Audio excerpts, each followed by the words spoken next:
mães! Hoje nós vamos falar de um fenômeno muito comum, que é a inversão de letras em crianças. Vocês já perceberam como às vezes as crianças confundem o B e o D ou outras letras, por exemplo? Até mesmo números, às vezes elas confundem. Isso pode acontecer ao ler, ao escrever e pode deixar muitos pais preocupados. Mas pesquisas mostram que até 95% das crianças entre 5 e 6 anos cometem esse tipo de erro. Mas então, por que isso acontece? Bom, existem muitas teorias. Por muito tempo, os pesquisadores acreditavam que ser canhoto, ser menino, ou ser menina, ou ser disléxico eram possíveis explicações. No entanto, pesquisas mais recentes sugerem que esse não é o caso. Não parece haver nenhuma relação entre idade, gênero, ou se as crianças são canhotas ou destras. Na verdade, muitos estudos mostram que as inversões de letra são incrivelmente comuns até por volta dos 8 anos de idade. Muitas teorias já foram propostas para explicar esse fenômeno, como, por exemplo, a teoria da generalização dos espelhos.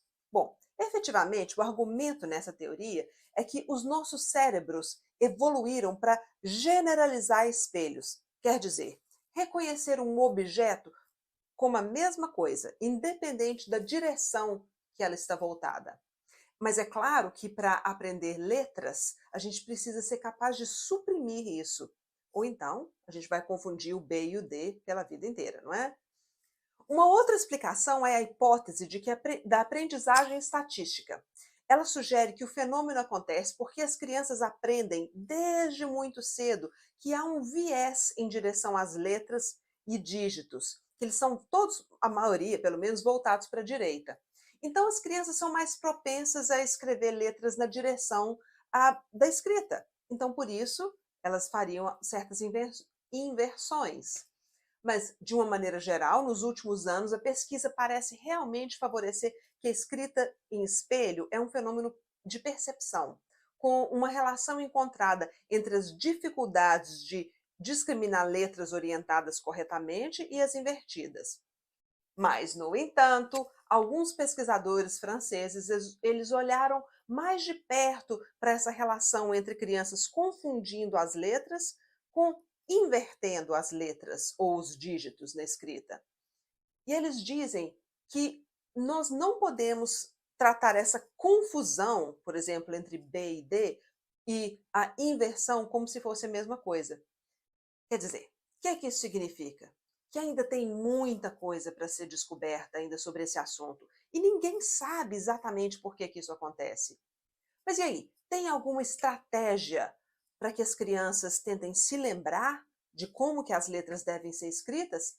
É claro que sim. Uma ótima estratégia é fazer com que as crianças imaginem a palavra bode. As crianças podem tentar escrever a palavra bode no ar, ou então elas podem usar as mãos para mostrar como que essa letra como que as letras são. Outra estratégia também é praticar a escrever. Por exemplo, eu estou falando de B e D, mas existem outras letras também, né? E números. Mas escrever fazendo movimentos grandes no ar, enquanto elas dizem a letra. Então, por exemplo, B, D. Ou então, se você colocar areia, por exemplo, em uma bandeja e escrever as letras fazendo o traçado, a percepção sensorial, ela ajuda as crianças a lembrar também. Então, o importante é divertir. Fazer jogos divertidos com letras de plástico, fazer com que as crianças tentem classificar com os olhos fechados, por exemplo. Talvez fazer um cartão de bingo com muitas imagens de objetos começando com as duas letras, que elas confundem com mais frequência. E também, tenta fazer com que eles possam escrever a primeira letra debaixo de cada imagem. O importante é lembrar que esses erros, eles fazem parte do desenvolvimento típico das crianças. E as pesquisas ainda estão em andamento para entender o que acontece com esse fenômeno e descobrir ainda formas de se ajudar as crianças. O importante é não criar ansiedade em relação a isso. Esse texto sobre essas pesquisas, ele foi produzido pela doutora Fiona Barlow Brown, que foi minha professora e é pesquisadora da Kingston University em Londres. Eu espero que essas dicas tenham sido úteis. Se você gostou e não quer perder os nossos episódios, inscreva-se com a gente na Iris Psicologia e conecte-se conosco também através das nossas mídias sociais. Até mais!